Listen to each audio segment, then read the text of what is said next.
Monsieur le ministre. Monsieur Lopez-Liguori. Merci, Monsieur le Président. Ma question s'adresse au ministre de la Mer, Monsieur Berville. Monsieur le ministre, je vous interpelle aujourd'hui en tant que représentant de deux grands ports de pêche que sont Sète et Agde.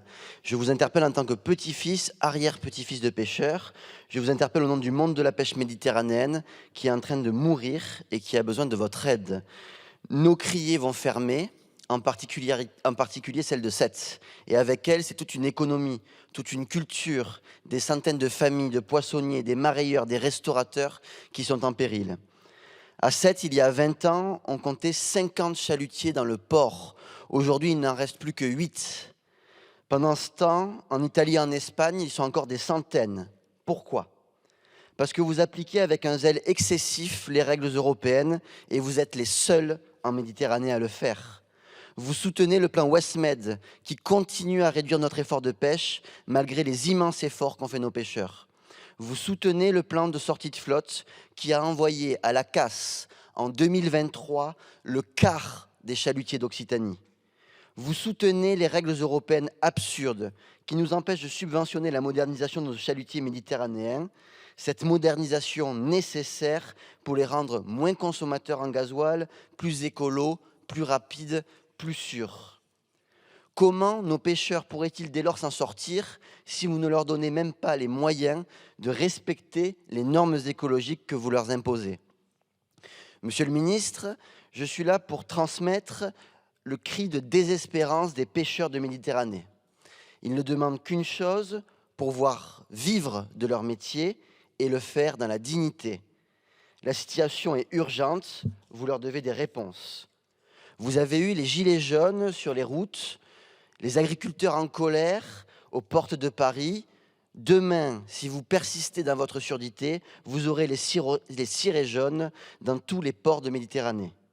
Pour notre souveraineté alimentaire, pour sauvegarder des emplois, pour sauver nos pêcheurs, vous devez dire non à Bruxelles, sans quoi il en sera fini de la pêche en Méditerranée. Quand entendrez-vous la détresse des pêcheurs ? Quand compterez-vous enfin subventionner la modernisation et la décarbonation de la pêche méditerranéenne ? Merci, Monsieur le ministre. Merci, Monsieur le ministre.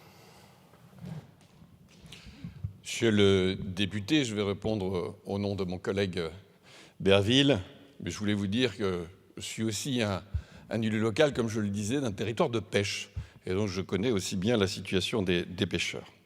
La modernisation de la flotte de pêche est au cœur des priorités du Fonds européen pour les affaires maritimes, la pêche et l'aquaculture, l'outil de financement qui accompagne la mise en œuvre de la politique commune de la pêche.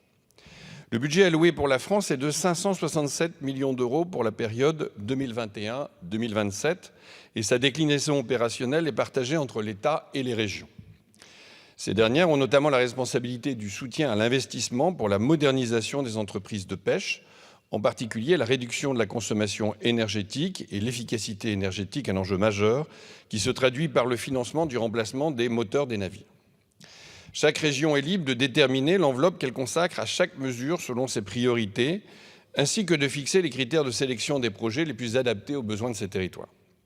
Cependant, le gouvernement partage avec la représentation professionnelle des pêches le constat que les règles de la PCP et du FEAMPA demeurent trop contraignantes pour optimiser la consommation de ces enveloppes et apporter le soutien nécessaire au renouvellement de la flotte de pêche.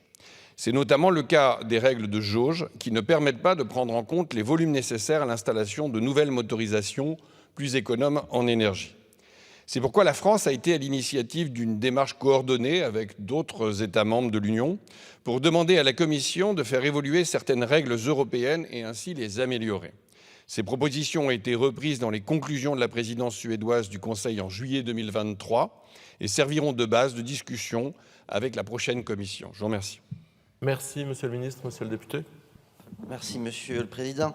De toute évidence, vous n'avez pas compris la situation dramatique de la pêche en Méditerranée, qui est complètement différente des autres, puisque vous le savez, la Commission européenne considère que la zone méditerranéenne est une zone qui est en déficit écologique, et donc vous empêche les régions, empêche les collectivités de subventionner les modernisations. Les mesures que vous décrivez en plus sont insuffisantes pour changer les choses sur le plan structurel. Pour faire des économies sur le carburant, il faut changer le moteur de ces chalutiers qui ont en moyenne 40 ans. Et pour chaque navire, c'est quelques centaines de milliers d'euros. un montant que les pêcheurs ne peuvent plus supporter et que les pêcheurs ne peuvent pas supporter seuls sans l'aide de l'État. Les pêcheurs de Méditerranée attendent que vous preniez vos responsabilités, portez leur voix devant